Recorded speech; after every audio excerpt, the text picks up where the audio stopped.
चक्षुरुन्मिलितं येन तस्मै श्रीगुरवे नमः। श्रीचैतन्यमनोभीष्टं स्थापितं येन भूतले स्वयं गुरुपदा मह्यं ददाति स पदान्तिकम्। वन्देऽहं श्रीगुरोः श्रीयुतापदकमलं श्रीगुरून् वैष्णवांश्च श्रीरूपं सागरजातां सहगना रघुनाथामृतं तं सजीवं साद्वैतं सावधूतं परिजनसहितं कृष्णचैतन्यदेवं श्रीराधा कृष्णपादान् सहगना ललिता श्रीविशाखामृतां च नमो विष्णुपदाय कृष्णपृष्ठाभूतले श्रीमते भक्तिवेदान्त स्वामिनिति नामिने। नमस्ते सारस्वते देवे गौरवाणी प्रचारणे निर्विशेष शून्यवादी वाञ्छाकल्पतरुभ्यश्च कृपासिन्धु च पतितानां पावनेभ्यो वैष्णवेभ्यो नमो नमः। नमो महावदन्याय कृष्णप्रेमप्रदायते कृष्णाय कृष्णचैतन्य नाम्ने गौरवाणी हे कृष्ण करुणा सिन्धु दीनबन्धु जगत्पते गोपिका गोपीकान्त राधाकान्त नमस्ते तप्तकाञ्चन गौरांगी श्री राधे वृन्दावनेश्वरी वैष्णवान् प्रणमामि हरिप्रिये जगन्निवासाय नित्य परमात्मने वरवद सुभद्राभ्यां जगन्नाथाय च नमः। जय श्री कृष्ण चैतन्य प्रभु नित्यानंद श्री अद्वैत गदाधर शिवासादि गौर भक्तवृंद। Hare Krishna Krishna Krishna Rama Hare Rama Rama Ram.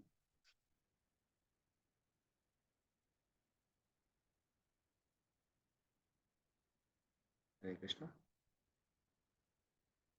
So we are supposed to start with canto number 3. So just give me a minute.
So we'll start with the third canto, chapter number 1. So questions by Vidura. So this is a chapter summary. So in the first 5 verses, Parikshit Maharaj was very inquisitive to know about Vidura's renunciation, and he asked questions in regard to that. And as an answer, Sukdev Goswami starts speaking. So in first 10 verses or 11 verses, 6 to 11, he starts discussing about the circumstances that led Vidura to leave Hastinapur. And 17 to 25 are the verses which discuss about Vidura's pilgrimage to various holy places. 26 to 42 discusses about Vidura's inquiries from Uddhava about welfare of Yadus and Kurus. And 43 to 45 is Vidura's request to hear about Krishna Katha. So this is the summary of the chapters.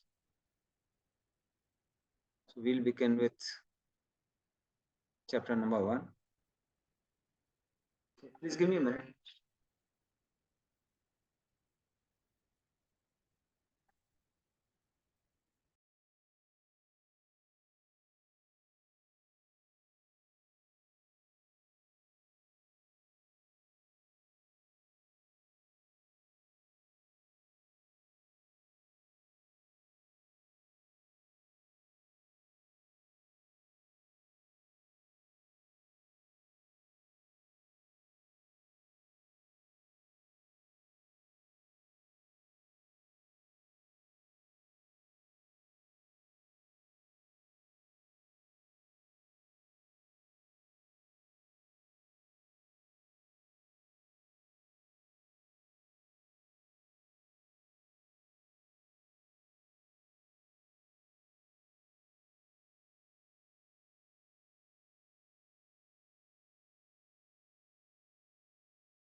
Hare Krishna.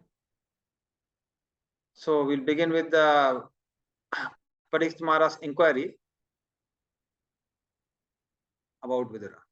So somebody can just read the translations? Yes, sir.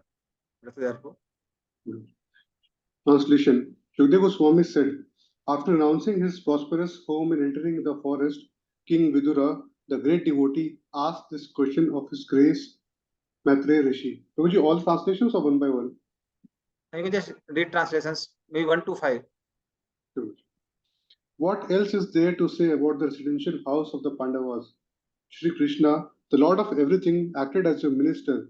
He used to enter that house as if it were his own, and he did not take any care of Duryodhana's house. The king asked Shukdev Goswami, where and when did the meeting and discussion take place between Saint Vidura and His Grace Maitreya Muni? Kindly oblige, my lord, and describe this to us. That's all, Prabhuji. So now just discuss the summary of these 3 verses. So in this particular chapter, there is a discussion about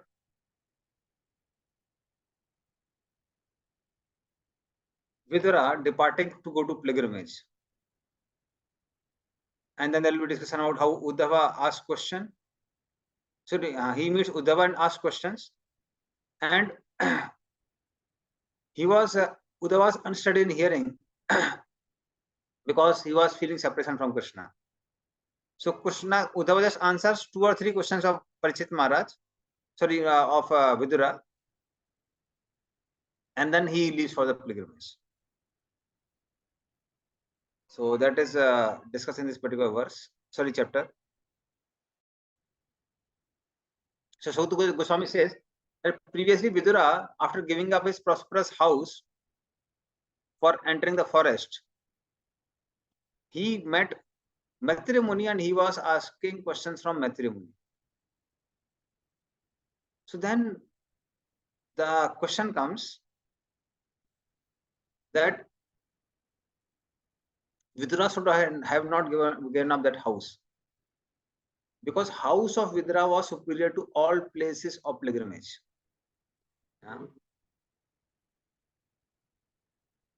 So there must be some other reason. So what was the reason? The reason is that he was extremely inflicted because of the words of Dhritarashtra.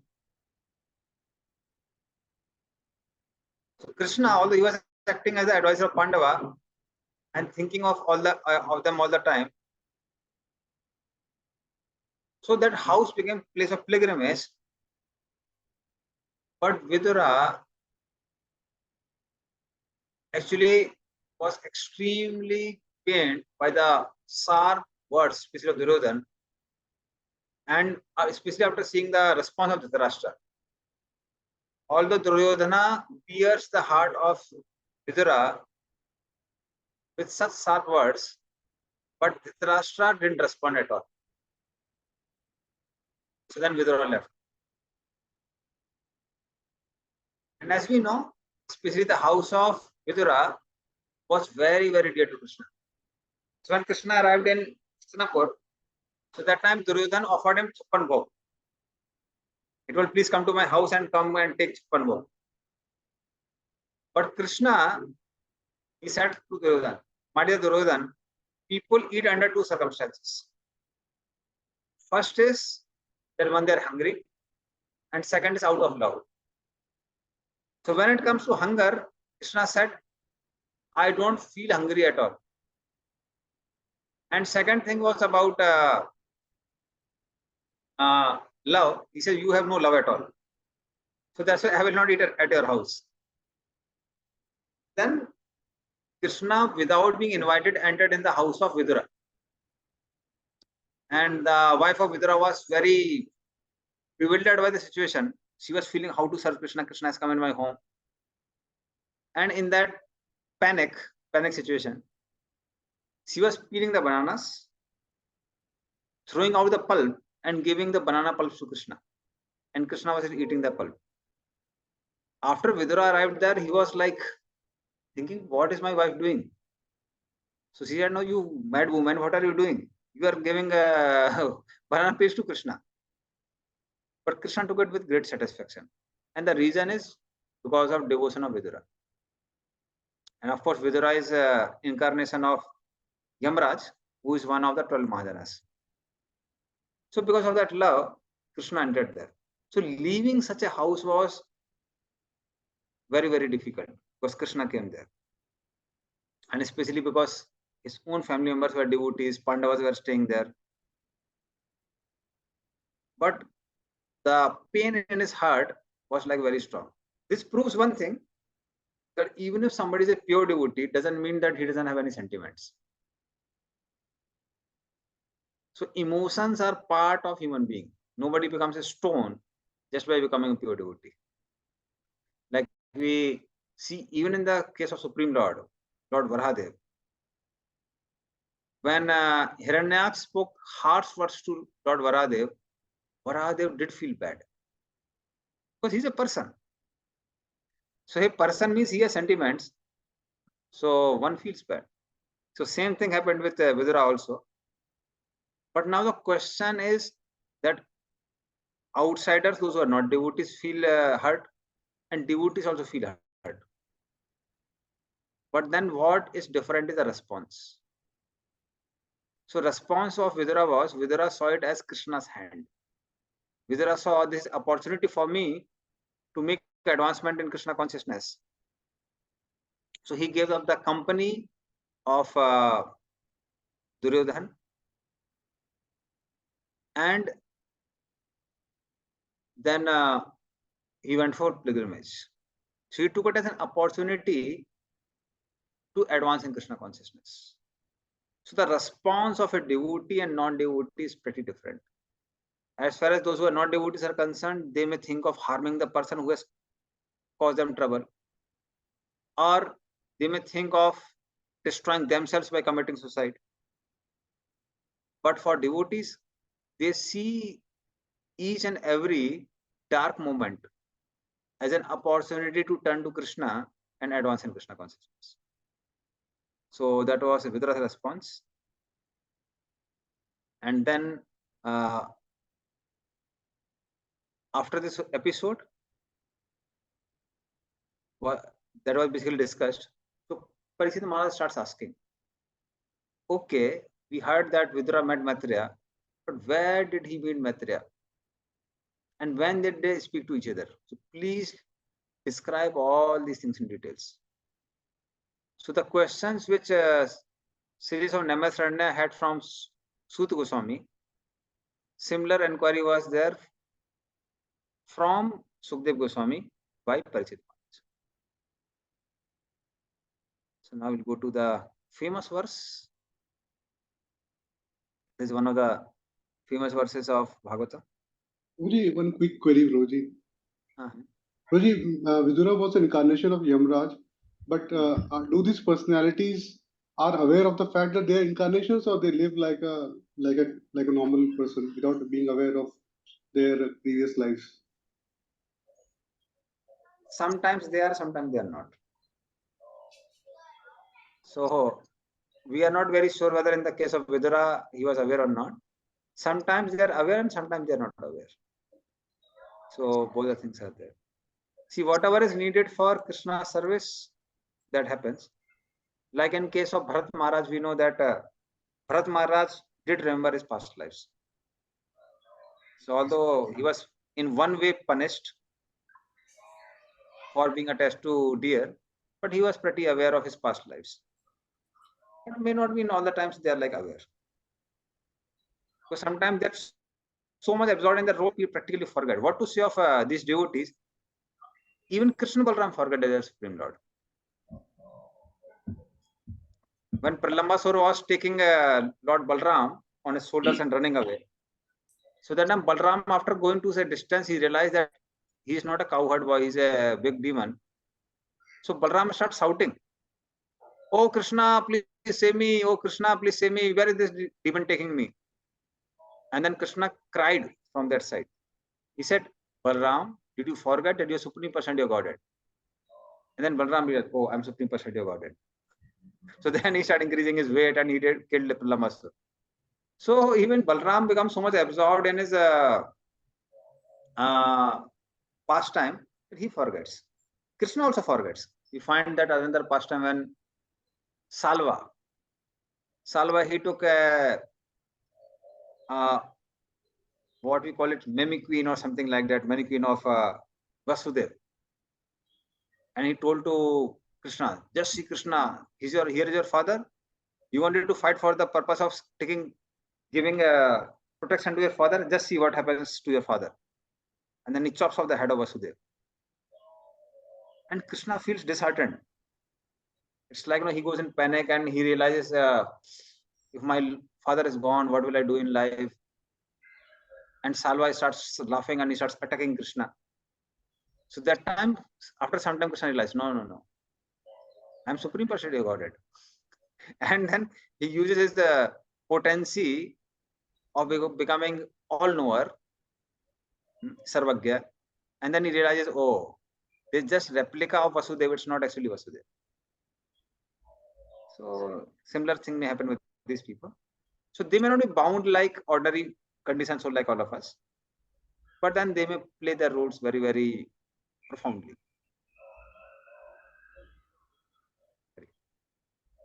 So now we'll read this fourth verse. You can maybe repeat after me. Nahi alparthodayastasya Nahi alparthodayastasya durasya malatmanaha vidurasya malatmanaha tasmin variyase prashnaha tasmin variyasi krishnaha sadhu vadope brahmitaha. sadhu vadopi. This is a verse worth memorizing. Somebody can just read the translation. Saint Vidura was a great and pure devotee of the Lord, and therefore his questions to his grace Rishi Maitreya must have been very purposeful, on the highest level, and approved by learned circles. Purport by Srila Prabhupada, Jai Srila Prabhupada. Questions and answers among different classes of men have different value. Inquiries by mercantile men in a business exchange cannot be expected to be highly purposeful in spiritual values. Questions and answers by different classes of men can be guessed by the caliber of the persons concerned. In Bhagavad Gita, the discussion was between Lord Sri Krishna and Arjuna, the Supreme Person and the Supreme Devotee, respectively. The Lord admitted Arjuna to be his devotee and friend. And Bhagavad Gita 4.3. And therefore, any sane man can guess that the discussion was on the topic of Bhakti Yoga. There is a difference between karma and karma yoga. Karma is regulated action for the enjoyment of fruit by the performer. But karma yoga is action performed by the devotee for the satisfaction of the Lord. Karma yoga is based on bhakti or pleasing the Lord, whereas karma is based on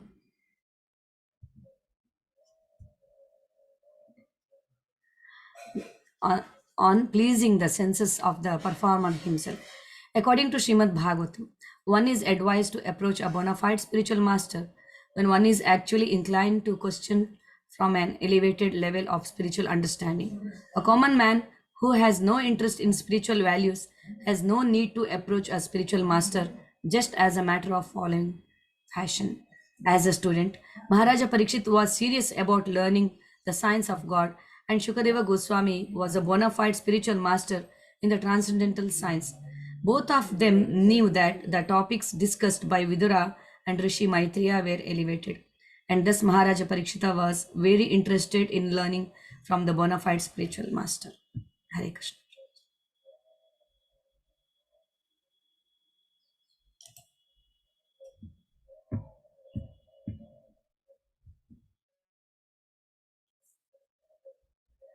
ji mute करो जी.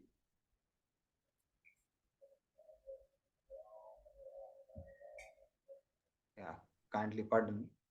So nahi alpa artha alparthodayasya. Alpa artha means something which has little value. So nahi means that these discussions or these questions doesn't have a little value. Rather, they were excellent. So the questions were asked by Vidura to Maitreya were excellent. They were not insignificant. And Tasmin Variyase Prashna Sadhu Vadupa Brahmita. And they're nourishing for all the devotees. Rather, they were asked for the pleasure of all the devotees. Okay. So they were praised, rather questions themselves were praised by Maitreya Muni. That they are such important questions. So depending on the speaker and the person who has inquired, we can understand the value of questions. Like for example, if it is a share market where people are like selling shares, purchasing shares, so generally the inquiry would be about shares only. So if there are some businessmen there and the shares are being floated here and there, then there will be discussion about share. Similarly, if it is a hospital and two doctors are talking, that means they must be talking about medicine or surgery or something like that. But when two pure devotees of the Lord, they are discussing something in a serene environment, we can understand the value of questions won't be cheap. It would be like very high. Like we see also in the new Bhakta program, the level of questions are different. And when we attend Bhakti Vaibhava classes, the level of questions are different. So same Krishna Katha is there, but then the questions are pretty deep when we discuss here in Bhakti Vaibhava class, rather than discussing in some new programs. So that is why the questions asked by Vidura were not of less value, they had great value. Now we can read. Yes, please read the next translation. Text 5. Sri Sutta Goswami said, the great sage Sukdev Goswami was highly experienced and was pleased with the king. Thus, being questioned by the king, he said to him, please hear the topics attentively. So Sukdev Goswami was very pleased with the king. So then he starts narrating. So he was also very happy with the questions which Parishit Maharaj was asking. And then there is a discussion about how circumstances were created leading to Vidura's leaving for pilgrimage from Hastinapur. Somebody can read text 6, translation and purport. Okay, Babuji, I can continue. Yeah. Sri Sukdev Goswami said, King Dhritarashtra became blind under the influence of impious desires to nourish his dishonest sons, and thus he set fire to the Lakshya house to burn his fatherless nephews, the Pandavas, purport by his divine grace Srila Prabhupada. Dhritarashtra was blind from birth, but his blindness in committing impious activities to support his dishonest sons was a greater blindness than his physical lack of eyesight. The physical lack of eyesight does not bar one from spiritual progress. But when one is blind spiritually, even though physically fit, that blindness is dangerously detrimental to the progressive path of human life. Thank you. So Dhritarashtra was both physically blind as well as spiritually blind also. So physical blindness may still not obstruct one's spiritual progress, but it won't harm oneself and the people so much as much spiritual blindness does. Like when we know one of the acharyas of Ramananda line, Ramananda Sri Sampradaya. So he's well known for his scholarship as well as his devotion to Lord Ram. And he became very famous recently. So although he's like materially blind, cannot see from the eyes, but his spiritual side has helped him. But when it comes to like Dhritarashtra, so he was physically blind also, and he was spiritually blind, because of which, although he was given so many spiritual instructions by so many people, he was not able to accept it. And the main reason for that was his blind attachment to his son Duryodhana. So he was so blindly attached to his son Duryodhana and other sons that even when they were doing something very wrong, he was not like just stopping them. And of course, he was very strongly attached to the post and position he had also. That's why he himself was involved in making this house of lac, so that he can burn all the Pandavas into ashes. So his spiritual blindness was very detrimental. That is what Prabhupada writes at the bottom.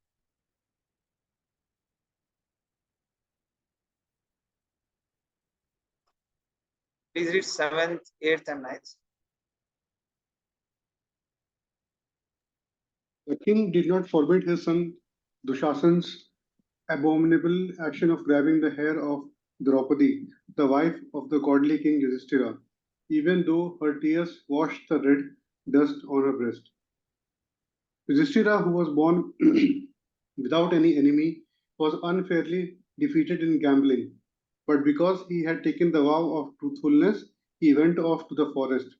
When he came back in due course and begged the return of his rightful share of the kingdom, he was refused by Dhritarashtra, who was overwhelmed by illusion. Lord Krishna was sent by Arjuna into the assembly as the spiritual master of the whole world, and although his words were heard by some, like Bhishma, as pure nectar, it was not so for the others, who were completely bereft of the last farthing of past pious works. The king, Dhritarashtra or Duryodhana, did not take the words of Lord Krishna very seriously. Here is the purport also. Purport was Divine Srila Prabhupada ki Jai. Lord Krishna, who is the spiritual master of the entire universe, accepted the duty of a messenger and deputed by Arjuna, went to the assembly of King Dhritarashtra on a peace mission. Krishna is everyone's Lord, yet because he was a transcendental friend of Arjuna, he gladly accepted the role of messenger, exactly like an ordinary friend. That is the beauty of the Lord's behavior with his pure devotees. He reached the assembly and spoke about peace, and the message was relished by Bhishma and other great leaders because it was spoken by the Lord himself. But due to the exhaustion of the pious results of their past deeds, Duryodhana or his father Dhritarashtra did not take the message very seriously. That is the way of persons who have no credit of pious deeds. By past pious deeds, one may become the king of a country, but because the results of the pious acts of Duryodhana and company were dwindling, it became evident from their actions that they were sure to lose the kingdom to the Pandavas. The message of Godhead is always like nectar to the devotees, but it is just the opposite to the non-devotees. Sugar candy is always sweet to a healthy man, but it tastes very bitter to persons suffering from jaundice. Harish. So now the examples of blindness of Dhritarashtra are given here. After speaking that he was spiritually blind, Sukdev Goswami begins to speak about the examples of blindness of Dhritarashtra. So how was he blind? First thing is that he was trying to kill the sons of his own younger brother Pandu, who were fatherless. Then when his own son Dushasan was dragging the wife of Pandavas, Draupadi, who is called Kuru Devi Devya, the Devi of Kuru dynasty, Draupadi. So then Dhritarashtra didn't say anything. And she was crying like anything. And because of his crying, kumkum from her breasts were washed away. And along with that, the kumkum from the breast of the enemy wives. That means the Saubhagyavati spirit of the wives was also washed away. That means their husbands will be killed in the future. So that also happened. That time also Dhritarashtra didn't say anything. When Sakuni was playing gambling with Yudhishthira Maharaj from the side of Duryodhana, so there was unfair means which was used.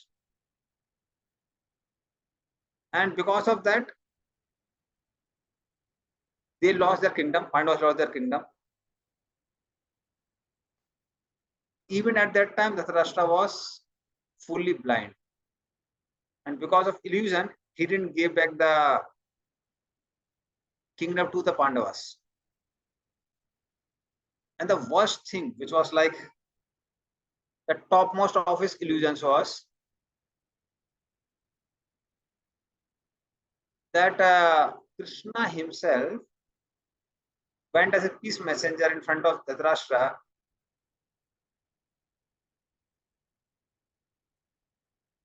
and requested to just give 5 villages. He said Pandavas are Kshatriyas and Kshatriyas are supposed to rule. So they need some place to rule, so please give just 5 villages. Some of them are Panipat and other places near Delhi. So there are 5 villages. There are 5 villages which were asked. But then Sonipat, Panipat, all these places. 5 villages for 5 Pandavas. And Duryodhana replied, I can't give you land equal to the tip of a needle.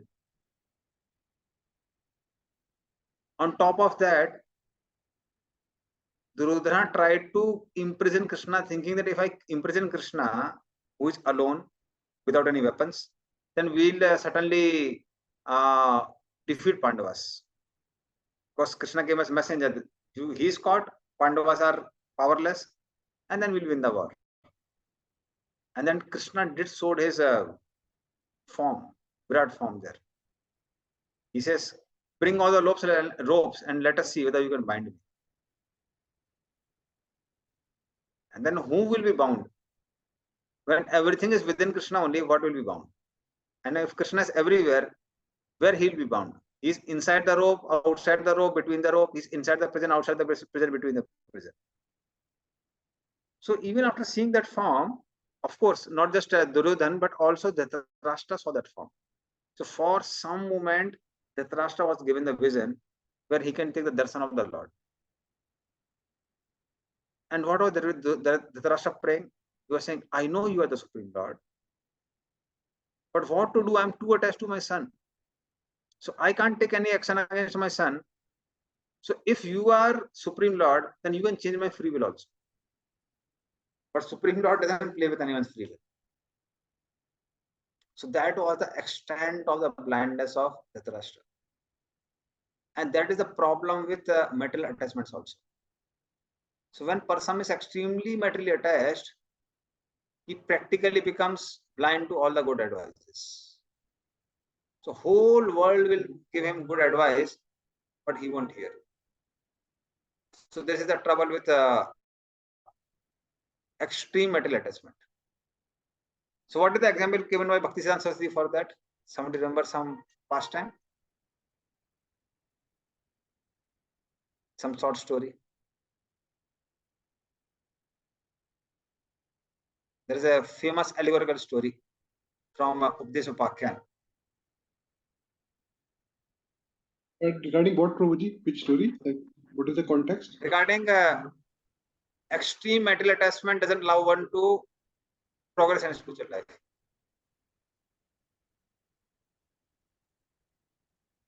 What is the boat?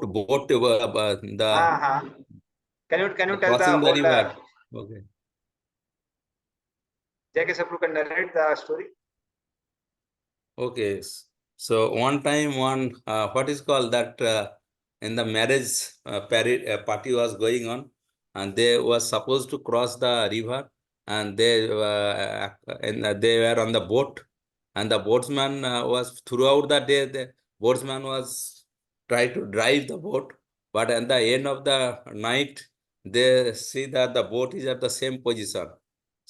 boatman actually forgot to remove the anchor of the boat. So that's why that that much attachment if we have in the material world, then we cannot cross over this material world. Thank you. This was exactly story I was looking for. So when one is too extremely attached to this world, one just can't progress in spiritual life. So extreme attachment and extreme detachment, both of them are detrimental to Krishna consciousness. Na nirvinno nati sakto bhakti yoga asasiddhita. Krishna speaks to Uddhava and Uddhava Gita. So anybody who wants to practice and spiritual or progress in spiritual life should not have extreme attachment or extreme detachment. Either of them are there, one can't progress in spiritual.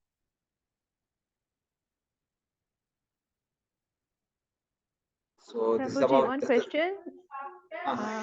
Sorry, Prabhuji, like extreme detachments, meaning? extreme Example? detachment. Yeah. I'll give an example.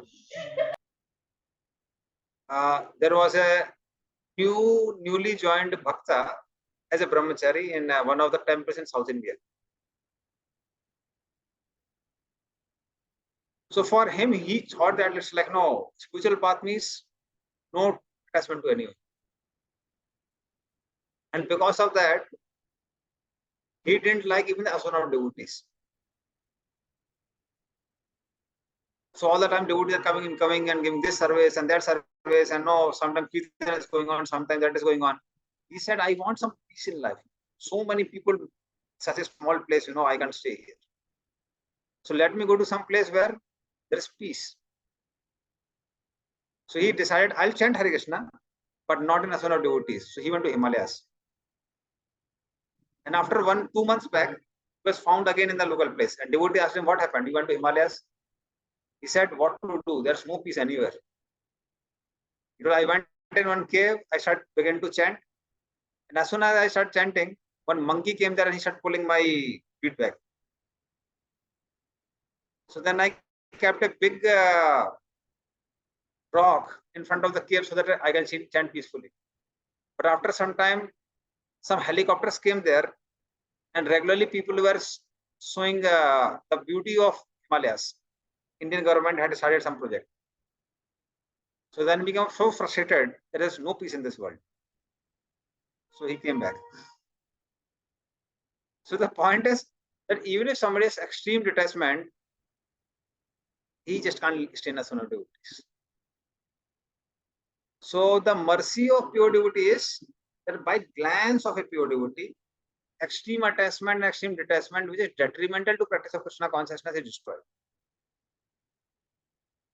And that is how a person begins his practice of Krishna consciousness. Because in ISKCON, it's like, no, you just can't have peace. Can't expect peace. Vrindavan was very peaceful till Krishna came there. Krishna came, no peace.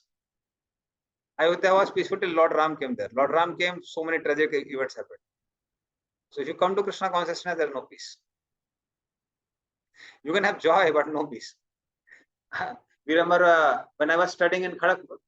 So that time from Kharagpur, we were going to Puri. So on the way, we met one person. Actually, we boarded a train. It was around maybe 9 o'clock or 10 o'clock in night time. So that time we came there. So if you see, like in Indian trains, you have sleeper bogie. You have 6 beds are there. So out of that, 5 beds were there, those of devotees, and nearby also. And there was one person who was like from a different place. He was not a devotee. He was already there in the train. So we requested him that, no, you can exchange one seat. We had one devotee in some other bogie, and we told that you can go there, we can come here. He said, no, you are Vaishnavas. I want to take Asana all of you. And then we said, but be ready for the mercy. He said, yeah, I will stay with the devotees only.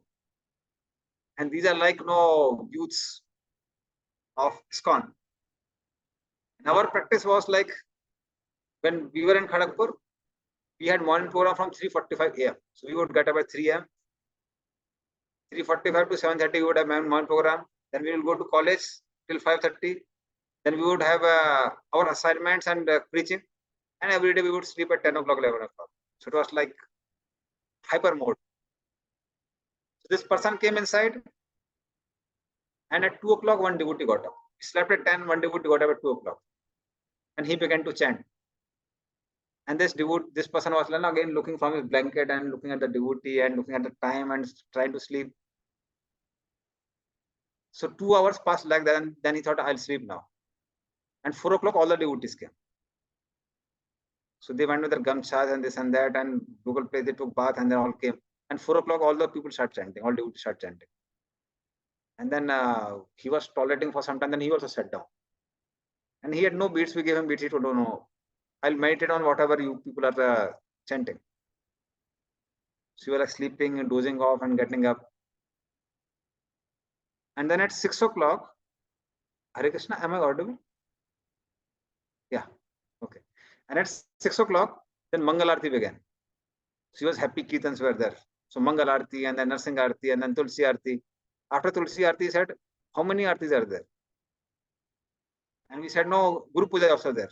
So we had Guru Puja also. And after Guru Puja, then he thought, there will be some prasad. He said, there will be class and then there will be prasad. And the speaker was also like, that Brahmachari speaker was very fired up. So he gave 2 hours of class.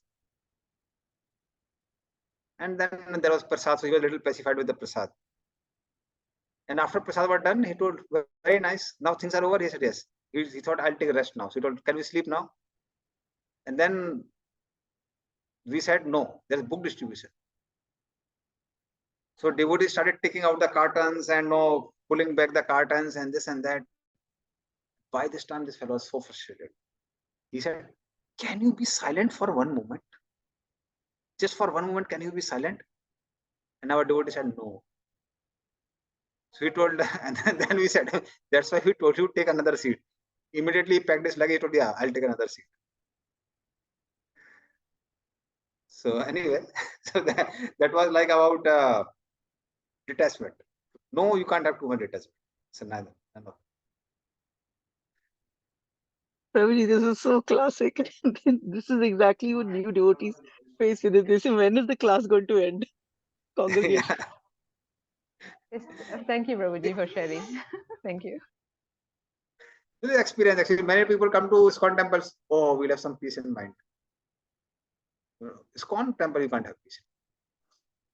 You can have services, you can have joy, but no peace.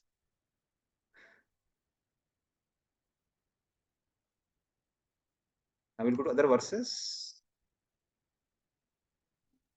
Oji, there is no peace, Hare Krishna. Yes, bro. So there is no peace, we understand. But in the Bhagavad Gita, Lord says the peace formula, no? Yeah.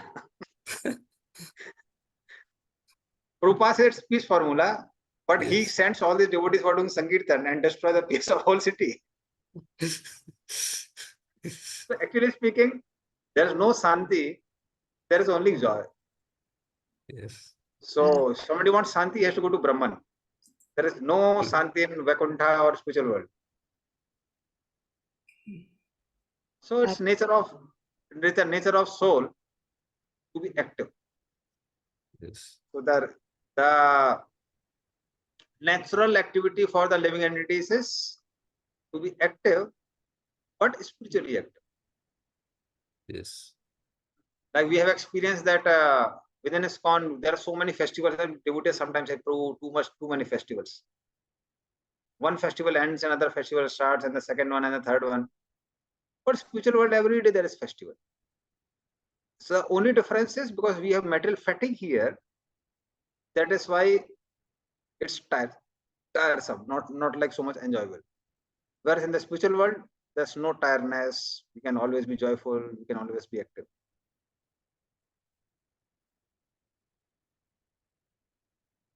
So, somebody would read 10th and 11th. Hare Krishna. Translation: When Vidura was invited by his elder brother Dhritarashtra for consultation, he entered the house and gave instructions which were exactly to the point.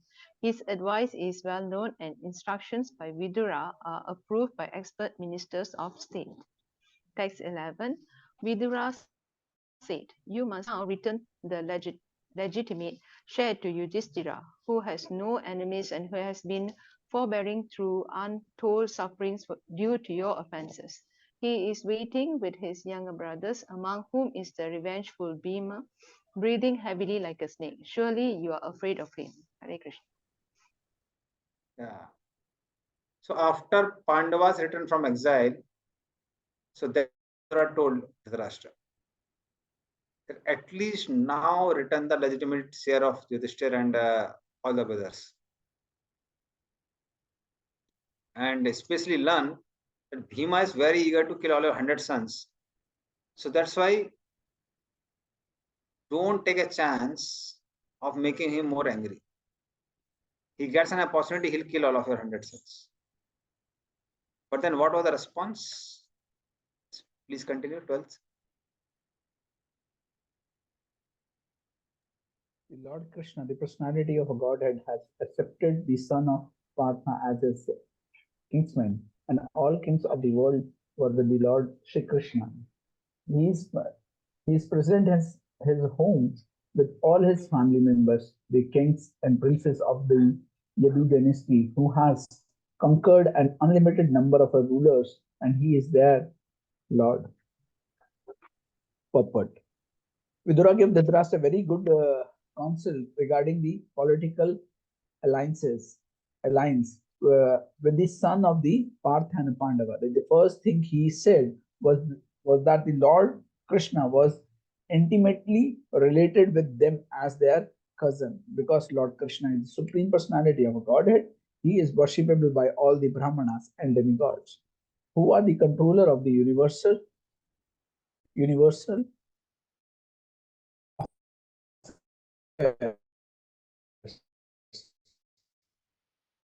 Beside that, the Lord Krishna and his family were conqueror of all kings of the world. The Kshatriyas used to fight the king of the various dominations and kidnap their beautiful princess daughters after conquering their relatives. The system was laudable because the Kshatriya and the princess would be married only on the basis of the chivalry of the conquering Kshatriya. All the young princes of the Yadu dynasty married the daughter of the other king in this way. By the chivalrous force, and thus they were the conqueror of all the king of the world. Vidura wanted to mispress upon his elder brother that fighting with the Pandavas were fraught with many dangers, because they were be supported by the Lord Krishna, who had conquered even in his childhood demons like Kansa and Jarasandha, and the demigods like Brahma and Indra. Therefore, all universal power was behind the Pandavas.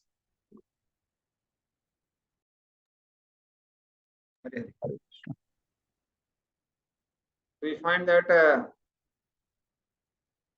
now Vidur Niti is very famous.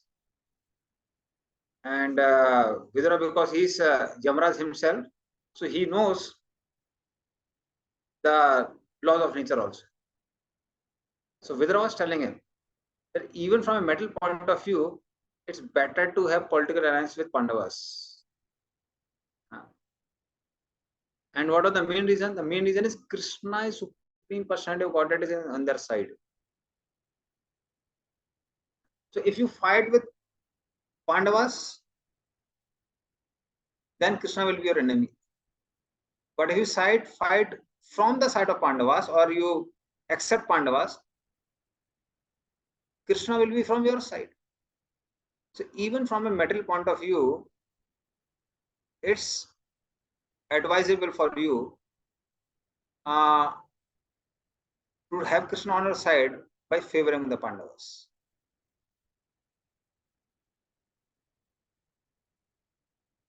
Please read 13th also.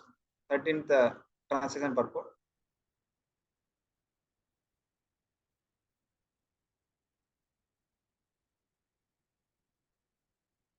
You are maintaining offense personified Duryodhana as your infallible son, but he is envious of Lord Krishna. And because you are thus maintaining a non devotee of Krishna, you are devoid of all auspicious qualities.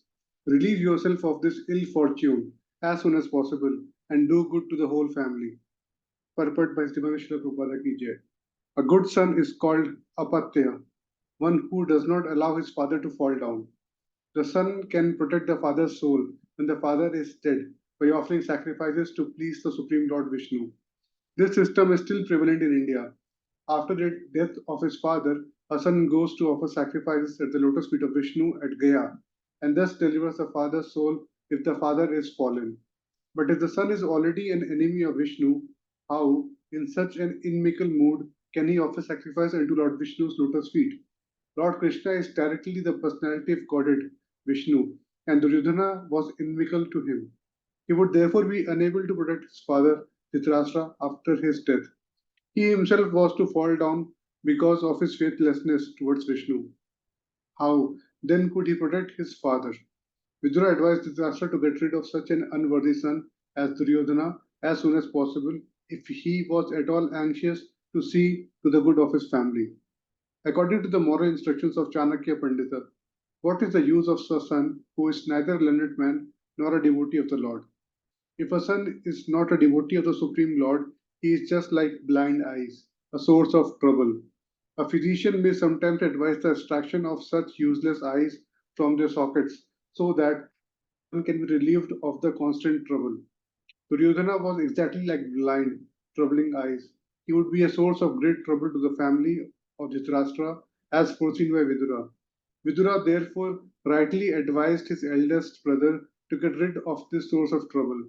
Dhritarashtra was strongly maintaining such personified offense under the mistaken impression that Duryodhana was a good son able to liberate his father. Hare Krishna.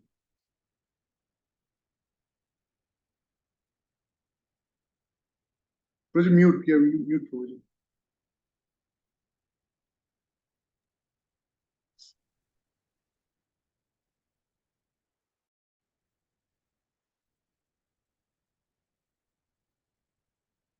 And Vidura, it was like quite a bold step. He very clearly spoke, and you should reject this son Duryodhana.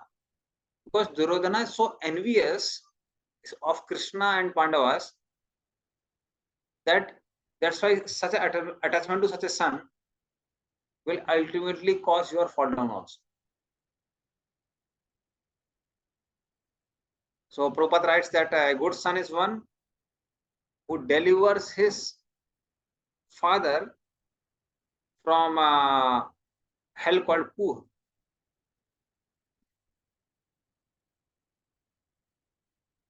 And so such a person is called Putra. Puhu Traiditi Putra. So, but when his son, rather than delivering the father from a fallen condition by going to Gaya and doing Pindadanis there, he's not a good son. He may cause degradation of father also. So then such a son is not called Putra, is called Mutra. He's called as good as urine. So he says that that's why you should reject such a son. And Vedura compares him to like a Prabhupada writes as blind eye. So we'll see if there's some verse like that.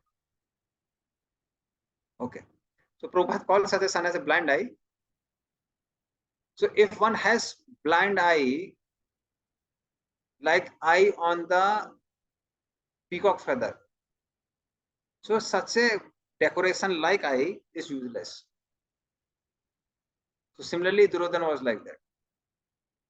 So you see, that's why you should get rid of this particular son, Duryodhana.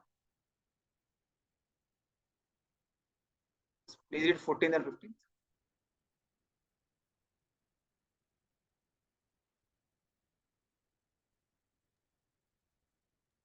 Hare Krishna.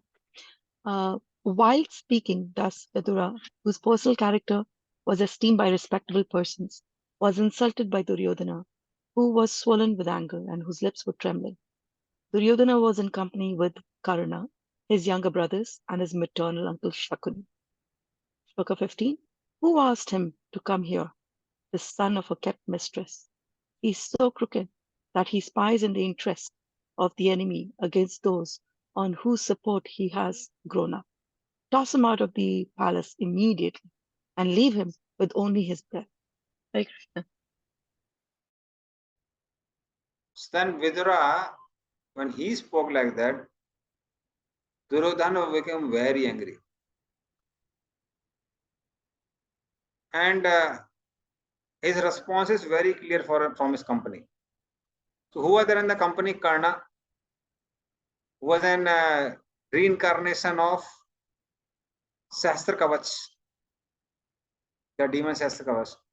And then there was Sakuni, who was extremely crooked. So he had such a bad company that showed that Duryodhana is certainly going to take some very wrong step. And the response was like very clear. So what he said? So who has asked him to come here? He's a son of kept mistress. So even Bhishma Dev respected Vidura for his intelligence. Like Prabhupada recently just quoted in one of the purports that if a woman is there in a so-called lower caste, but she has very good qualities, such a woman has to be accepted. If gold has fallen in the store, still one should pick up the gold, purify it and use it. Similarly, if a person may be born in a very low family, but if he has good knowledge, one should accept knowledge from such a person, because knowledge is very valuable. Like Mahaprabhu would say, Kiva Vipra Kiva Nasi Sudhir Kanonai, Ji Krishna Tattvaveta Sei Guru Hai. So, one who knows the science of Krishna is a guru. So, similarly, this Vidura also. So, although he was son of a mistress, but being son of Vyasdev, of course, he is supposed to be elevated. But on top of that, the amount of knowledge which Vidura had was unparalleled. So Bhishma Dev, that's why he respected him and gave him the position of a minister.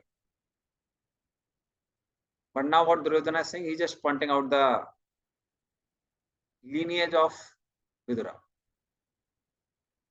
And then he started telling that no, he's taking the side of the enemies and he's acting against us. And 16 is like very important. Please read translation.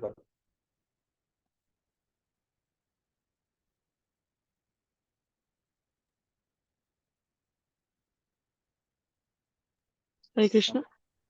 Translation 16. Thus, being pierced by arrows through his ears and afflicted to the core of his heart, Vidura placed his bow on the door and quit his brother's place. He was not sorry, for he considered the acts of the external energy to be supreme. Purport. A pure devotee of the Lord is never perturbed by an awkward position created by the external energy of the Lord. In Bhagavad Gita 3.27, it is stated, Prakrite kriyamanani gune karmani sarvashah ahankara vimodhatma kartaham iti manyate. A conditioned soul is absorbed in material existence under the influence of the different modes of external energy. Absorbed in the false ego, he thinks that he is doing everything by himself. The external energy of the Lord, the material nature, is fully under the control of the Supreme Lord, and the conditioned soul is fully under the grip of the external energy. Therefore, the conditioned soul is fully under the control of the law of the Lord. But due to illusion only, he thinks himself independent in his activities. Duryodhana was acting under such influence of the external nature, by which he would be vanquished at the ultimate end. He could not accept the sound advice of Vidura, but on the contrary, he insulted that great soul, who was the well-wisher of his whole family. Vidura could understand this because he was a pure devotee of the Lord. In spite of being very strongly insulted by Duryodhana's words, Vidura could see that Duryodhana, under the influence of Maya, the external energy, was making progress on the path towards his own ruination. He therefore considered the acts of the external energy to be supreme. Yet he also saw how the internal energy of the Lord helped him in that particular situation. A devotee is always in a renounced temperament because the worldly attractions can never satisfy him. Vidura was never attracted by the royal palace of his brother. He was always ready to leave the place and devote himself completely to the transcendental loving service of the Lord. Now, he got the opportunity by the grace of Duryodhana, and instead of being sorry at the strong words of insult, he thanked him from within because it gave him the chance to live alone in a holy place and fully engage in the devotional service of the Lord. The word Gatavyataha, without being sorry, is significant here because Vidura was relieved from the tribulations which trouble every man entangled in material activities. He therefore thought that there was no need to defend his brother with his bow because his brother was meant for ruination. Thus he left the place before Duryodhana could act. Maya, the supreme energy of the Lord, acted here both internally and externally. Hare Krishna. Hari Hari. So this is like a very, very important verse because it discusses about the art of dealing with difficult situations. So especially we know that someone has harmed us, then how to take it as an opportunity for progressing in spiritual life is explained in this verse. So we will have just like we will 10 minutes exercise. So in this 10 minutes exercise, what you have to do is first step is identify the principles of dealing with tough situations as explained in this purport. That's first exercise we should do. Second is that we can think of some incidents where we failed to respond properly. Third step is that based on these principles, how should we had responded in such a situation? So I hope all the three of them are clear. First is write down all the important points, how logically we should see the things. Second is think of incidents where we failed to do such a thing. Third one is what we should have done according to this verse. So you can just take 10 minutes. It's 7:05 according to my watch. So I'll come back at Prabhuji, 7. first one, can you repeat, please, Prabhuji? Okay. First one is identify the principles of art of dealing with tough situations like this. From the purport. From the purport. Okay. Verse and the purport. Second is think of some situation where we fail to respond properly. Third is we should write down how we should have responded or thought, and we should have taken up the things. So these three things you just write down. Okay, so you can take 10 minutes and churn on this topic.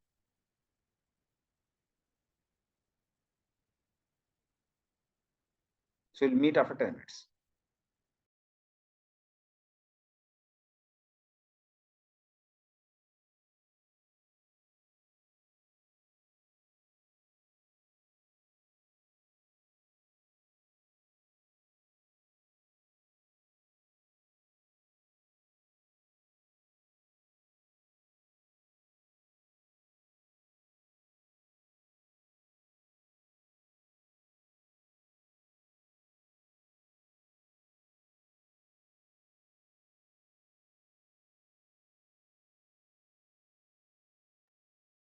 वर्ष तो 16 ही है ना? Yes, Prabhuji. Yes, Prabhuji. 16. Yeah.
Krishna. Devotees need more time or done? Done. Somebody would like to share without telling the incidents? Babuji, second and third incident तो is immediately याद नहीं आ रहा है. Just not remembering any incident. Somebody would like to share so that he can share second, third without telling the details. First one is okay, but the second, third.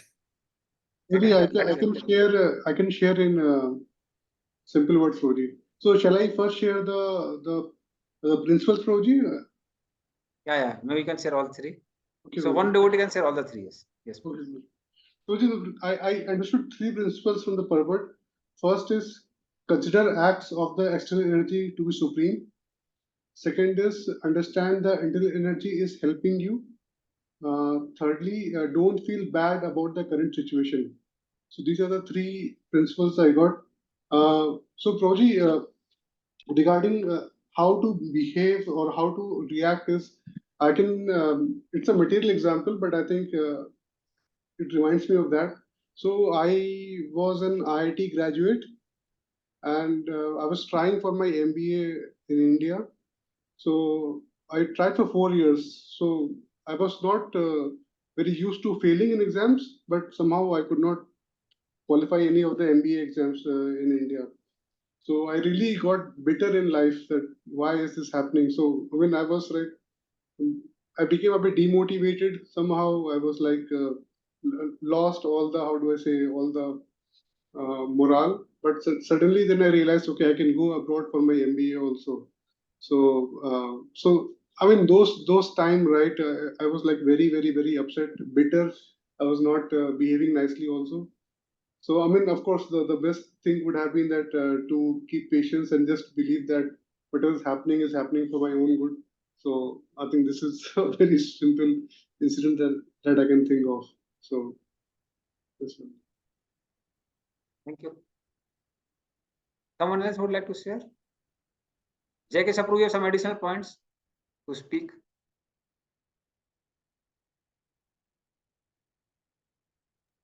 Well, the principle is the same, that external energy is yes supreme, and the devotee is always under the control of the internal energy. Mad manastu pampartha prakritim devi asrita. So here in the Vidura case, it is like that. But Duryodhana is always in the under the grips of external energy.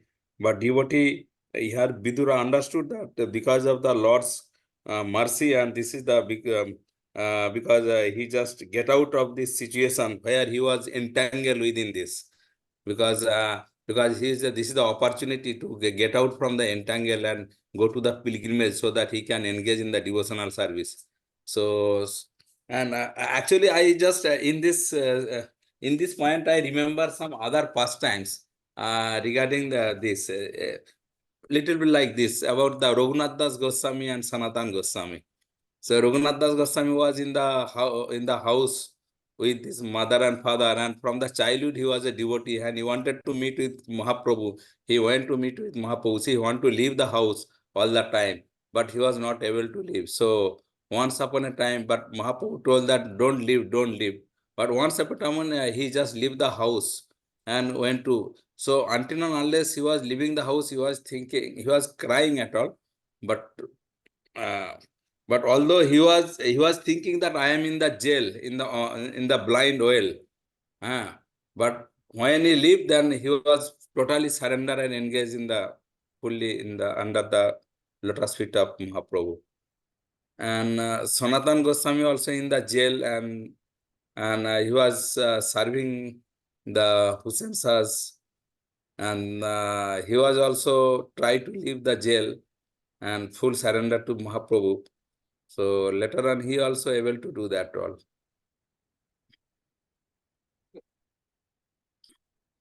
So we find a very typical incident in the life of Lord Chaitanya also. So Lord Chaitanya, when he was doing kirtans in the house of Srivas Thakur, so that time ordinary people were not allowed. Only those who were devotees of the Lord were allowed inside, not ordinary people. So one of the Brahmanas was very offended. And he told to Mahaprabhu that, what do you feel? You're a great person? I curse you that you lose all the material pleasures. And Chaitanya Mahaprabhu was very happy. He said, this is definitely Krishna's grace.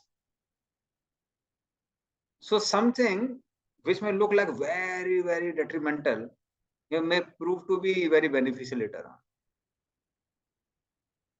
So that's why there may be dark moments in the life where we may not be successful. But if we can learn to see it as an opportunity to advance in Krishna consciousness, then no situation in the life is like a bad situation. And many times we don't understand Krishna's arrangement also, like Vratidarpu was telling. Similarly, for me also, I wanted to go to IT Delhi because there was a devotee Krishna Smarnam Pro from IT Delhi. So I wanted to like associate with him and go to Delhi, and but somehow we know the counseling system, and I landed up in IIT Kharagpur. So then I was very upset. But within 1 week, devotees came, and we had stronger association here. So you were like 50 devotees in one place, and vibrant morning program and evening preaching. It was practically 5 years went by like within a moment. So what seemed to be like a curse initially turned to be a boon. So I thought I will go there, associate with devotees, but Krishna gave me a better association. More number of devotees, more vibrant place. So we don't understand many times the situation. And now sometimes situation may be even looking spiritually bad. Spiritually bad in the sense that we may have to leave a place which is vibrant and go to a place which is not vibrant. But if we take it as Krishna's blessings, it may turn out into a preaching endeavor. It's like if we can be in Dham, now like currently I'm very near to Puri. It's just from my place till that in front of a temple, it takes just one hour or 1.5 hours. So anytime take a vehicle and we are in front of Jagannath. But sometimes we may be a little far away also. So if we are far away, then we can take it as an opportunity to preach and become servant of Jagannath again, servant of Chaitanya Mahaprabhu again. So in this way, any situation, if we take it as blessings of Krishna and we find that how I can use this situation to serve Krishna, then such an opportunity will become a golden opportunity. So that is what we learned from Vidura. So it was a catastrophe in one sense,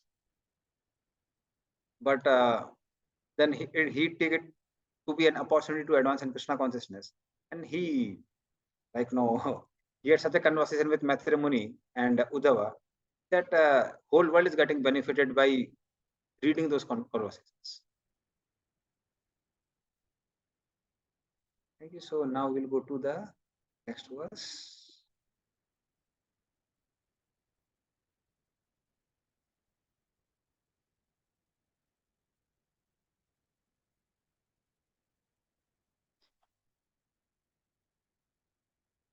Please read 17th. 17. By his piety, Vidura achieved advantages of the pious Kauravas. After leaving Hastinapur, he took shelter of many places of pilgrimages, which are the Lord's lotus feet. With a desire to gain a high order of pious life, he traveled to holy places where thousands of transcendental forms of the Lord are situated. Purport by Divine Srila Prabhupada ki jai. Vidura was undoubtedly a highly elevated and pious soul. Otherwise, he would not have taken his birth in the Kaurava family. To have high parentage, to possess wealth, to be highly learned, and to have great personal beauty are all due to past pious acts. But such pious possessions are not sufficient for obtaining the grace of the Lord and being engaged in his transcendental loving service. Vidura considered himself less pious, and therefore he decided to travel to all the great places of pilgrimage in the world in order to achieve greater piety and advance nearer to the Lord. At that time, Lord Krishna was personally present in the world, and Vidura could have at once approached him directly. But he did not do so, because he was not sufficiently freed from sin. One cannot be 100% devoted to the Lord unless and until he is completely free from all the effects of sin. Vidura was conscious that by the association of the diplomatic Dhritarashtra and Duryodhana, he had lost his piety and was therefore not fit to associate at once with the Lord. In Bhagavad Gita 7.28, this is confirmed in the following verse: Yesham tvanta gatam papam Jnananam punya karmanam te dvandva moha nirmukta jante mam jidurvata. Persons who are sinful asuras like Kamsa and Jarasandha cannot think of Lord Krishna as the Supreme Personality of Godhead, the absolute truth. Only those who are pure devotees, those who follow the regulative principles of religious life as prescribed in the scriptures, are able to engage themselves in Karma Yoga and then Jnana Yoga, and therefore, by the pure meditation, can understand pure consciousness. When God consciousness is developed, one can take advantage of the association of pure devotees. Shyan Mahat Sevaya Vipra Punya Tirtha Nisevanat. One is able to associate with the Lord even during the existence of this life. Places of pilgrimages are meant for eradicating the sins of the pilgrims, and they are distributed all over the universe just to give facility to all concerned for attaining pure existence and God realization. One should not be satisfied, however, merely by visiting the places of pilgrimage and performing one's prescribed duties. He should be eager to meet the great souls who are already there, engaged in the service of the Lord. In each and every place of pilgrimage, the Lord is present in his various transcendental forms. These forms are called Archa Murtis, or forms of the Lord which can be easily appreciated by the common man. The Lord is transcendental to our mundane senses. He cannot be seen with the present eyes, nor can he be heard with the present ears.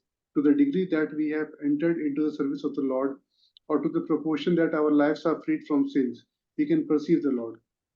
But even though we are not free from sins, the Lord is kind enough to allow us the facility of seeing Him in His Archa Murtis in the temple.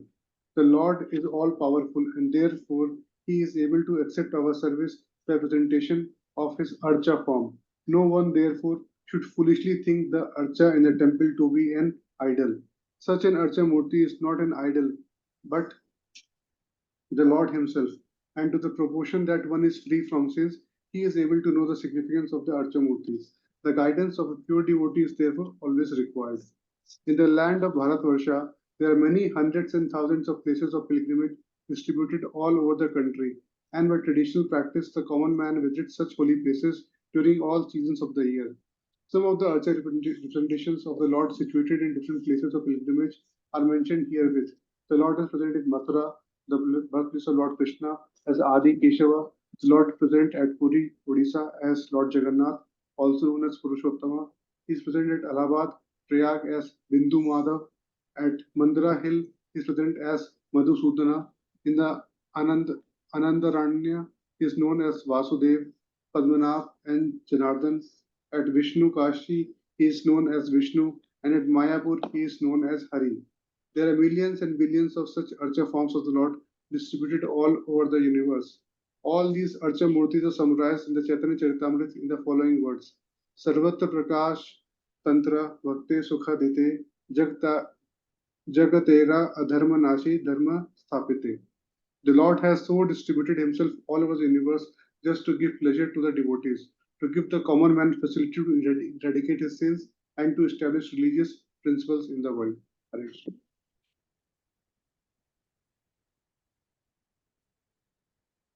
So we find that Vidura took it as an opportunity to travel to the holy places, and suddenly it's like to take a lesson from the particular pastime. Prabhupada says that he didn't directly meet with Krishna because he was not fully free from the sins. So that is just taken out the lesson from the entire pastime. Like for example, in Bhagavad Gita also Prabhupada at some place writes that Arjuna refused to fight because he had great material attachment. At other place, Prabhupada writes, Arjuna refused to fight, and this is certainly a sign of a great Vaishnava. A great Vaishnava is so compassionate that even person who has harmed him in so many ways, he is not ready to kill him. So that is how there is a actual pastime going on, and then the lessons which are taken from the pastime. So from the lessons perspective, what Prabhupada writes is that Vidura thought that he doesn't have sufficient piety to meet Krishna. So he went to the place of pilgrimage. And in the place of pilgrimage, two benefits are there. One benefit is Lord's Archa Vigraha. So we can't see Krishna everywhere, although Krishna is everywhere, but when he comes in front of a deity, we can get the benefit of taking darshan of the deity. And the second benefit is because sadhus, they have the habit of moving from one holy place to another holy place. That's basically the culture of Vedic India. And the reason sadhus would move from one holy place to another holy place was that they know that other sadhus will gather at holy places. And that is how they get opportunity for Vaishnava Sangha. So that Vaishnava Sangha is available at holy places.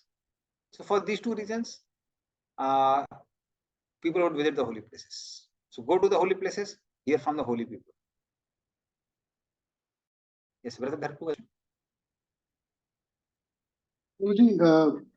In the starting of the purport, Prabhupada writes result of pious activities like high parental lineage, high wealth. But I think these are also the disqualifications for devotional life also, Prabhuji. These things that we get from pious activities. So it seems that pious activities are bringing us away from devotional life. Now, Prabhupada himself writes at many places, and that is the reason we should not just stick to one purport of Prabhupada. We have to see entire teachings of Prabhupada. So from entire teachings of Prabhupada, what we find is that what Prabhupada writes is this material piety has nothing to do with devotion service. So actual qualification to practice Krishna consciousness comes by mercy of a pure devotee. So only when one gets a asana of pure devotees, one gets an opportunity to practice Krishna consciousness. Like here also, Dhritarashtra and Duryodhana, in one of the previous texts in this chapter only, are said to be devoid of any pious credits. So how were they devoid of pious credits? Not because their pious credits are exhausted, but because they had offended Pandavas. And they had done the greatest offense of course, trying to kill Pandavas was also grievous, but then they tried to disrobe Draupadi also. So they have continuously offended Vaishnavas. And because of that Vaishnava aparadh, although so many good advices were given by devotees and Krishna himself, but it didn't enter in the heart of Dhritarashtra. So even at the end, we'll find when the first canto we saw,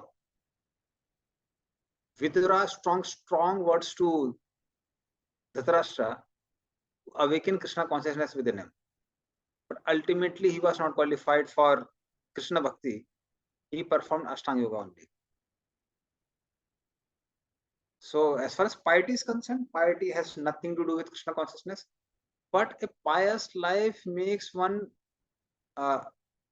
situations conducive for practicing of Krishna consciousness.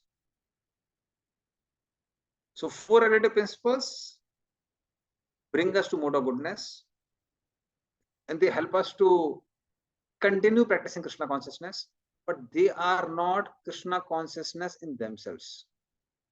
So chanting of the holy names, reading Srimad Bhagavatam, deity worship, visiting holy places, serving the sadhus, these things are Krishna consciousness. 4 regulative principles are just meant to bring us to mode of goodness, which helps us to continue practicing Krishna consciousness. So Janma Aswara Shruti Srivi Edaman Madapuman Nevarati Adatumbe Tomakanjan Gosram. So Prabhupada writes there that pride of these things are detrimental for practice of Krishna consciousness.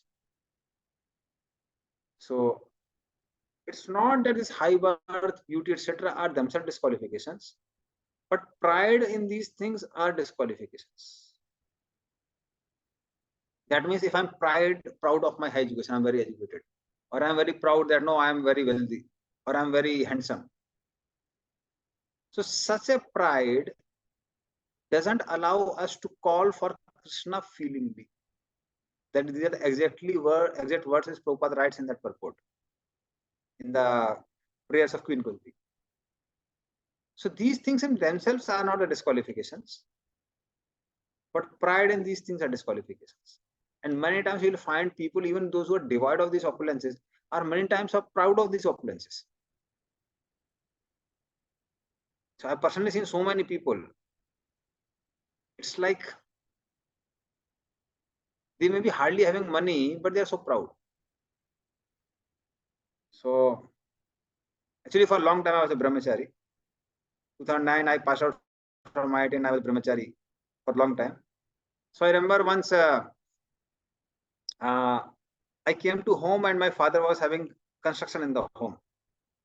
So there were some acrobats, some workers. So one of the worker was like, no, working there. And as soon as he saw me, he started singing one old movie song. So I don't remember the words and the lyrics, but what it meant is that one should sustain by working himself and earning money. So he was basically teasing me that I'm a brahmachari, so I'm like a button on the society. So he's so powerful that no, he's sustaining himself. So the point is, all of us are rich person. He had a lot of pride in whatever he was doing.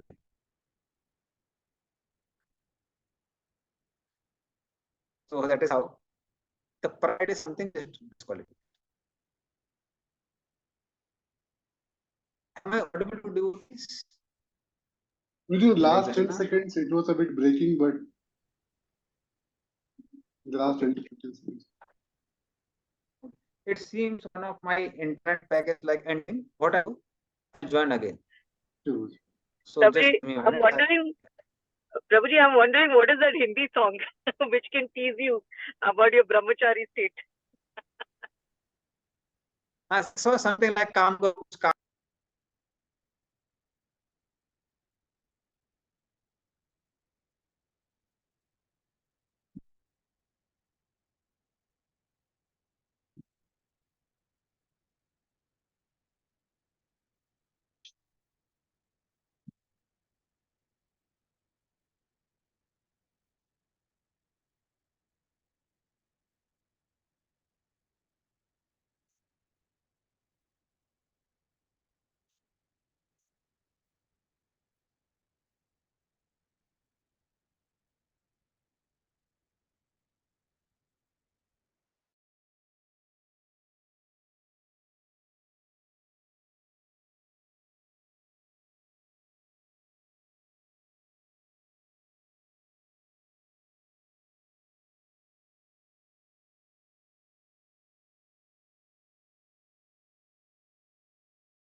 Hare Krishna.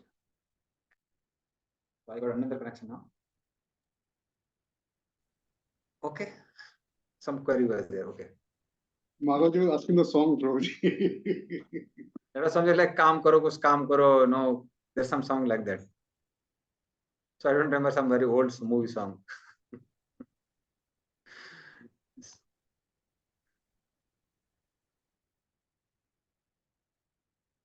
Yes, now we can read 18th, 19th, and 20th. Text 18. He began to travel alone, thinking only of Krishna through various holy places like Ayodhya, Dwaraka, and Mathura. He traveled where the grove, hill, orchard, river, and lake are all pure and sinless, and where the forms of the unlimited decorate the temples. Thus he performed the pilgrim's progress. Text 19, translation. While so traversing the earth, he simply performed duties to please the Supreme Lord Hari. His occupation was pure and independent. He was constantly sanctified by taking his bath in holy places, although he was in the dress of a mendicant and had no hair dressing nor a bed on which to lie. Thus, he was always unseen by his various relatives.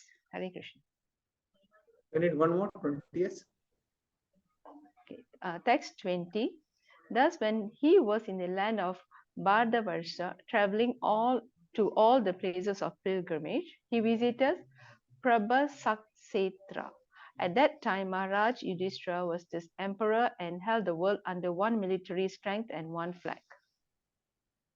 Thank you. Text 21. So, Oh, no. You want me to read, Prabhuji?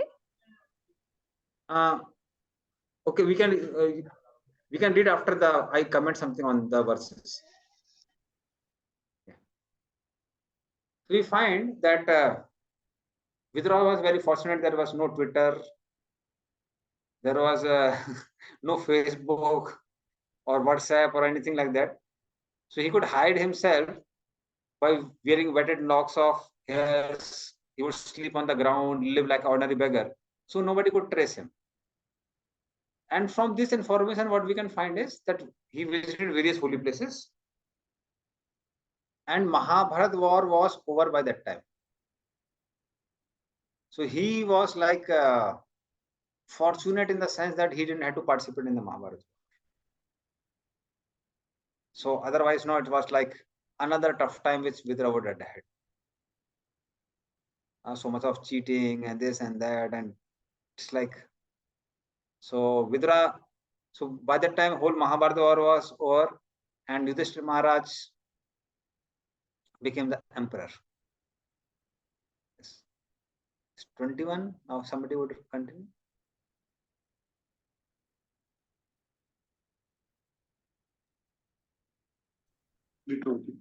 At the place of pilgrimage of Prabhas, it came to his knowledge that all his relatives had died due to violent passion, just as an entire forest burns due to fire produced by the friction of bamboos. After this, he proceeded west, where the river Saraswati flows. On the bank of the river Saraswati, there were 11 places of pilgrimage, namely Trita, Ushana, Manu, Ritu, Agni, Asita, Vayu, Sudas, Go, Guha, Shraddha Deva. Vidura visited all of them and duly performed rituals. Page 23 also, Roji? 23 also, yes. There were also many other temples of various forms of Supreme Personality of Godhead Vishnu, established by great sages and demigods. These temples were marked with the chief emblems of the Lord, and they reminded one always of the original personality of Godhead, Lord Krishna. Thank you. So on the way, he heard how Mahabharata war has happened, and but he continued his pilgrimage to different places. He visited many holy places on the bank of Saraswati. So now Saraswati is like underground, and only at Kurukshetra in one of the temples. So when I visited the temple, we found Saraswati is still there. It's like they had dug the soil from underground, and the river water is there. So it's in a place called Pehova. Prabhuji, It's I've in been to Kurukshetra. Kurukshetra many times. Okay. So there's a place called Pehova in Kurukshetra. Pehova is was earlier called Prathudak. It was the kingdom of Prithu Maharaj. Palace of Prithu Maharaj was there at Pehova. So in the same place, there is a temple where Saraswati flows. So next time when you go there at Kurukshetra, you can go to that place. Yes. Somebody would like to read 24th person purport?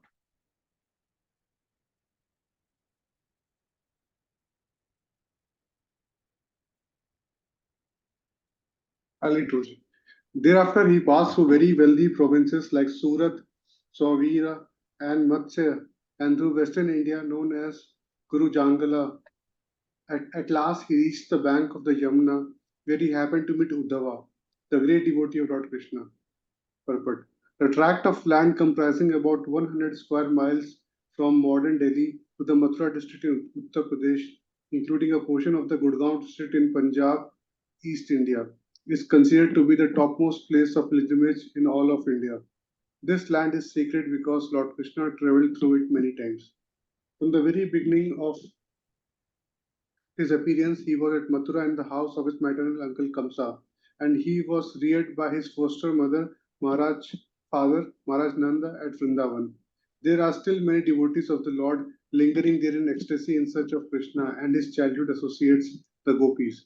It is not that such devotees meet Krishna face to face in that tract of land, but a devotees eagerly searching after Krishna is as good as his seeing him personally. How this is so cannot be explained, but it is factually realized by those who are pure devotees of the Lord.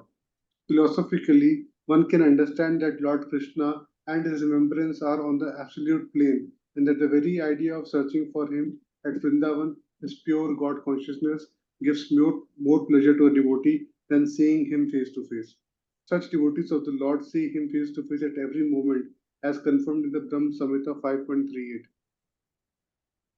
प्रेमाञ्जनचूरित भक्ति विलोचनेन सन्ता सदैव हृदयेषु विलोकयन्ति यम Shyam सुन्दरमचिन्त्य गुणस्वरूपं गोविन्दम् आदिपुरुषं तमहं भजामि. Those who are in ecstasy of love with the Supreme Personality of Godhead, Lord Shyam Sundara Krishna, see him always in their hearts due to love and devotional service rendered to the Lord. Both Vidur and Uddhava were such elevated devotees, and therefore they both came to the bank of the Yamuna and met each other. In this way, both Uddhava and Vidura, they met at the bank of Yamuna. So Uddhava visited various places, and after going from Gujarat area, the western side, he came to Mathura. And in Mathura, still there is a place. I don't remember the name. It is near Radha Govinda temple. So near Radha Govinda temple, there's like sort of park is there in between, and there Vidura met with Uddhavji at the bank of Yamuna. So Prabhupada writes of the glories of Vrindavan. In Vrindavan, there are many devotees searching for Krishna. So Prabhupada writes that many people are very proud. They proudly say, yesterday Krishna came in my dream, Radharani came in my dream and gave me a laddu. People speak about all these things, especially in India. But our acharyas, they are seeing Krishna, but they cry that where is Krishna? He Raje Vrade Devi ke chalalite, he Nand Suno Kutaha. Sri Govardhan Padma Padma Patle, Kalindi Vane Kutaha. So in this way, they search for where is Yamuna, where is Krishna, where is Vrindavan.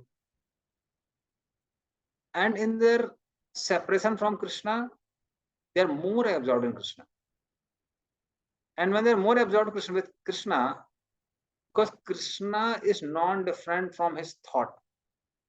That's why they are more with Krishna in separation than one is there with Krishna in love. So that is one of the reasons why Krishna left Vrindavan. After Krishna left Vrindavan, Vrajavasi was so much absorbed in Krishna, much more than when Krishna was there with. So that is the Gaudiya Vaishnava mood. Now we'll go through the Vidura meeting with Uddhava. So you can read maybe next 4 or 5 verses till purport comes. Then, due to his great love and feeling, Vidura embraced him, Uddhava, who was a constant companion of Lord Krishna and formerly a great student of Brihaspati. Vidura then asked him for news of the family of Lord Krishna, the personality of Godhead. Please tell me whether the original personalities of Godhead, who incarnated themselves at the request of Brahma, who is born out of the lotus flower from the Lord, and who have increased the propensity of the world by elevating everyone, are doing well in the house of Surasena. Please tell me whether the best friend of the Gurus, our brother-in-law Vasudev, is doing well. He is very munificent. He is like a father to his sisters and is always pleasing to his wives. Oh Uddhava, please tell me, how is Pradyumna? the commander-in-chief of the Yadus, who was Cupid in a former life. Rukmini bore him as her son from Lord Krishna by the grace of Brahmanas whom she pleased. O my friend, tell me whether Ugrasen, the king of the Satvatas, Vrishnis, Bhojas, and Dasharhas, is not doing well. He went far away from his kingdom, leaving aside all hopes of his royal throne, but Lord Krishna again installed him. O gentle one, does Shamba fare well? He exactly resembles the son of the personality of Godhead. In a previous birth, he was born as Kartikeya in the womb of the wife of Lord Shiva, and now he has been born in the womb of Jambavati, the most enriched wife of Krishna. O Uddhava, does Yudhishthira fare well? He learned the intricacies of the military art from Arjuna and attained the transcendental destination, which is very difficult to reach even for great announcers. Please tell me whether Akrura, the son of Shwavalka, is doing well. He is a faultless soul surrendered unto the personality of Godhead. He once lost his mental equilibrium due to his ecstasy of transcendental love and fell down on the dust of a road which was marked with the footprints of Lord Krishna. Purport. When Akrura came to Vrindavan in search of Krishna, he saw the footprints of the Lord on the dust of Nandagram and at once fell on them in ecstasy of transcendental love. This ecstasy is possible for a devotee who is fully absorbed in innocent thoughts of Krishna. Such a pure devotee of the Lord is naturally faultless because he is always associated with the supremely pure personality of Godhead. Constant thought of the Lord is the antiseptic method for keeping oneself free from the infectious contamination of the material qualities. The pure devotee of the Lord is always in company with the Lord by thinking of Him. Yet, in the particular context of time and place, the transcendental emotions take a different turn, and this breaks the mental equilibrium of the devotee.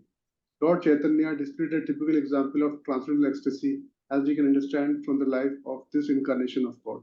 Harish. Thank you.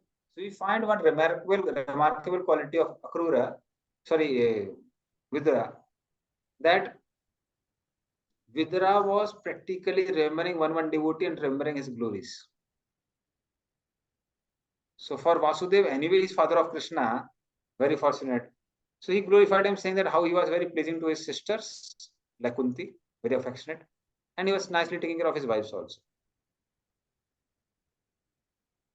And then he was talking about Pradumna, who is incarnation of Cupid himself, the beloved son of Rukmini.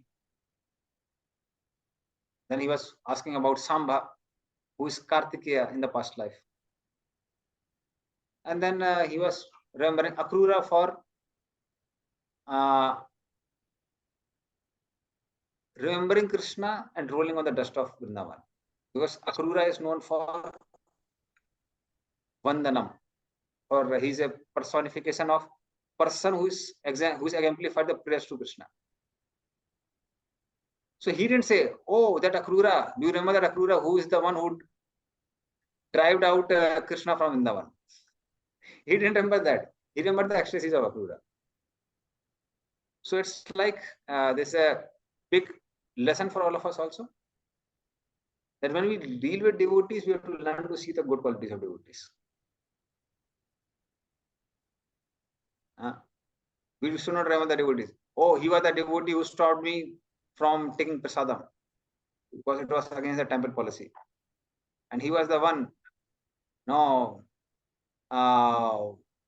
told me to get aside from the deities because of crowd control. So we should not remember the devotees because of that. We should remember the devotees for their good qualities. Yes, please continue from 33. Somebody would like to read.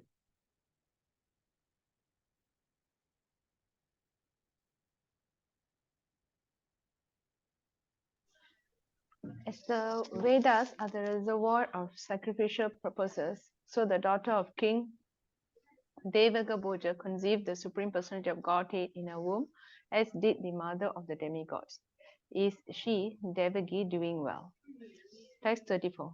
May I inquire whether Aniruddha is doing well. He is the fulfiller of all the desires of the pure devotees and has been considered from yore to be the cause of the Rig Veda, the creator of the mind and the fourth plenary expansion of Vishnu. Text 35. O Sabavan, others such as Hirdika, Charudeshna, Gada, and the son of Satyabhama, who accept Lord Krishna as the soul of the self and thus follow his path without deviation, are they well? Hare Krishna. Please continue. Text 36. Also, let me inquire whether Maharaj Yudhishthira is now maintaining the kingdom according to religious principles and with respect for the path of religion. Formerly, Duryodhana was burning with envy because Yudhishthira was being protected by the arms of Krishna and Arjuna as if they were his own arms. Text 37. Please tell me whether the unconquerable Bhima, who is like a cobra, has released his long-cherished anger upon the sinners. The field of battle could not tolerate even the wonderful playing of his club when he stepped on the path. Hare Krishna. One more we can read. 30th. Text 38. Please tell me whether Arjuna, whose bow bears the name Gandiva and who is always famous among the chariot warriors for vanquishing his enemies, is doing well. He once satisfied Lord Shiva by covering him with arrows when Shiva came as an unidentified false hunter. Okay, Thank Prabhuji? you. Okay, Hare Krishna. Hare Hare. So in this way, he started inquiring about the quadruple expansion. Pradumna already had discussed. Then Aniruddha. So Vasudeva is the certain deity for consciousness, not consciousness, it's containment consciousness, chitta. Lord Sankarsan for ego, Pradumna for intelligence, and Aniruddha for mind. So he inquired about all four of them, the four presiding deities. And now he started asking about Pandavas. Are Pandavas well? So, because he was on pilgrimage from long time, he was not aware of anyone. Somebody will read from 39th. Hare Krishna Prabhuji. Hare Hare. Are the twin brothers who were protected by their brothers doing well? Just as the eye is always protected by eyelid, they are protected by the sons of Pritha, who snatched back their rightful kingdom from the hands of their enemy Duryodhana, just as Garuda snatched nectar from the mouth of Indra, the thunderbolt carrier. Continue, Prabhu. Please continue. Please continue. Shloka 40. Oh my lord, is Pritha still living? She lived only for the sake of her fatherless children. Otherwise, it was impossible for her to live without King Pandu, who was the greatest commander and who alone conquered the four directions simply with the help of a second bow. Shloka 41. O gentle one, I simply lament for him, Dhritarashtra, who rebelled against his brother after death. By him, I was driven out of my own house, although I am his sincere well-wisher, because he accepted the line of action adopted by his own sons. Shloka 42. I am astonished at this, having traveled over the world without being seen by others. The activities of the personality of Godhead, which are like those of a man in this mortal world, are bewildering to others. But I know of his greatness by his grace, and thus I am happy in all respects. Shloka 43. Despite his being the Lord and being always willing to relieve the distress of sufferers, he, Krishna, refrained from killing the Kurus, although they committed all sorts of sins, and although he saw other kings constantly agitating the earth by their strong military movements, carried out under the dictation of three kinds of false pride. Shloka 44. The appearance of the Lord is manifested for the annihilation of the upstarts.